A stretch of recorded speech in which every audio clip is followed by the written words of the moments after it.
This old guy DIY video has to do with the value of running a new to you outboard motor in a bucket of water rather than just from a garden hose. Now, a hot chick that I know recently purchased this boat and motor. I was with her at the seller's house when he started the thing up, and it immediately started peeing water. A few minutes ago, I took this thing and I put it in a barrel first. I like to use a barrel as opposed to the garden hose to judge how the impeller is doing. And with the motor idling in the barrel, it wasn't discharging any water at all. So here, with the muffs on it and the water pressure being provided from the well, when she starts this thing up, it starts peeing immediately. So this little test just confirmed to me that the impeller needs to be changed. So right now I'm going to put a bucket under the lower unit. We're going to start the motor up, and I'll take a little video of how it pees so we can have it before and after I put the new impeller in.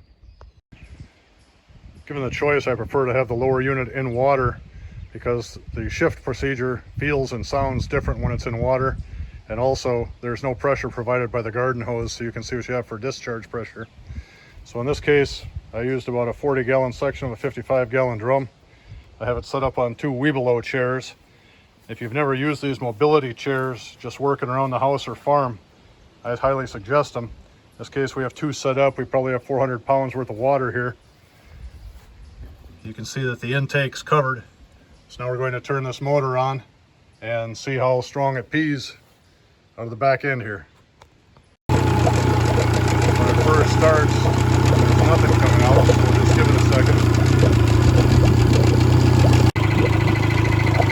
So right now it's not peeing at all. Just for the sake of science, I'll take this water bucket off, I'll put the muffs on, we'll see if it pees then. And if that's the case, certainly I made the right decision with the impeller replacement.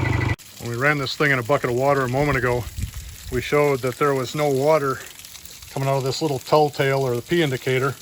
With the pressure provided by the garden hose, we'll run it the same way it was when it was at the seller's house. And when he had the hose on it at his house, when he turned the thing on, it immediately started shooting water. So we'll see what happens here.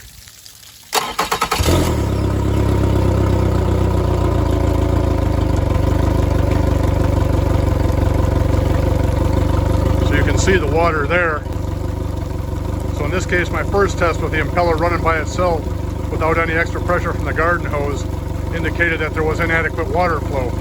So I'm glad that the impeller has been ordered, and I'll swap that out later today. So this is how the thing pees with the new impeller. Certainly it has more velocity than it did the last time. So I think putting that impeller in there was a good idea. This may be an easy test you want to do next time you buy a motor that's new to you. And I prefer to do it before the boat goes in the water. It's a heck of a lot easier with the tools and everything else when it's nice and dry and potentially in the shade. Thanks for watching.